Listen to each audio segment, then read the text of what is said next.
Mm-hmm. Are there issues of race in urban geography? Oh yeah. Are there issues of access?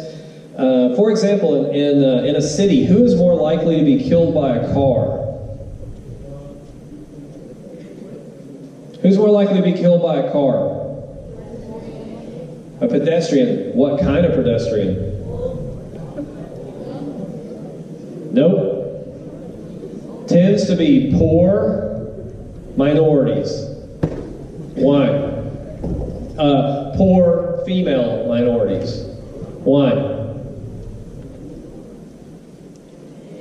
Because they don't have a car. Because they're walking. Because they're using mass transit. I run and cycle a lot. I don't know how many times, well, I have been now. I've been hit by a car running, and I've been hit by a car as of last August on my bicycle. Okay? Because I'm more exposed to the traffic. Okay? I live in a place much like Mansfield, in that we've started some new urban approaches, but people still see a bicycle as anywhere from a nuisance to a target. Oh, let's go fast and buzz by that guy and see how close we can get to him.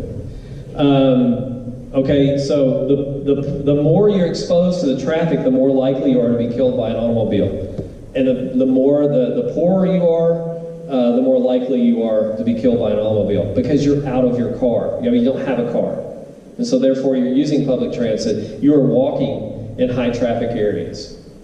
Okay, so gender, race, all of these things play into this. And then we haven't seen a lot of questions over megacities other than the squatter settlement question we saw a few years ago.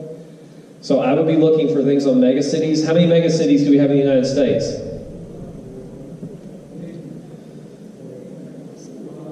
Zero. The only one that would even come close to counting would be like New York City's metropolitan area. That would be sort of a it's sort of megacity-ish size. We're not talking like Mexico City, 30 million people. Cairo, 30 to 40 million people. Those are megacities. What's a characteristic of megacity? Besides it's huge. Lack thereof, especially out in the outer rings, where what's going on in the outer rings in these megacities? Those are the slums. No city services. No water, no clean water, no power. Okay, but you've got all the incredible amounts of poor people, and we're talking extremely poor people. So you need to understand the megacity, the concept and some examples. Cairo would be a good example. Dhaka, where's Dhaka?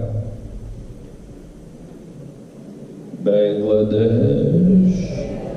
Okay, all right. See how we can start studying up on some examples we can use in our test prep. All right, culture has been lightly tested in the last 5 years. We had a culture question last year, but it's been pretty lightly tested. Folk and pop culture. This is going to let you know a little secret here. I gave this to your teachers last year. If they don't have it, if y'all don't have it, just email me and I'll send it to you again. Dr. Don Ziegler is the AP Human Geography Chief Reader, Test Chief Reader. He's in charge of the exam. He's in charge of what goes on the exam. He's in charge of the reading. Guess what his favorite subject is? Folk and pop culture. Don's been on the committee for 5 years now. I know there's a folk and pop culture question coming because the folk and pop culture question stuff I got that I gave to your teachers, guess where it came from? Dr. Don Ziegler. He loves this stuff, okay? So I know that there's some sort of folk and pop question coming, and he loves the concepts. I've seen him present on it several times, on ethnocentrism and cultural relativism. You know the difference? What's ethnocentrism? You view other cultures through what values? Your culture's values. So I'm going to judge China based on my cultural values. What's cultural relativism? You try to study China based on what? Their cultural values. Try to understand them based on how they view things. Okay? He's really big on both of those concepts. So I know they're coming at some point.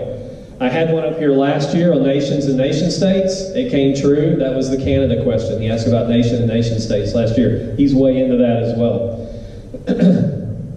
This is something that hasn't been tested. It's in the course articulation. It's like food preferences, architecture, and land use.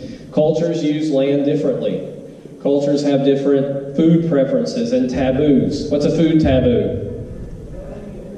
You can't eat it. Why? Give me an example. Jews can't eat pork. Who else can't eat pork? Muslims. Okay? Comes to the same rule.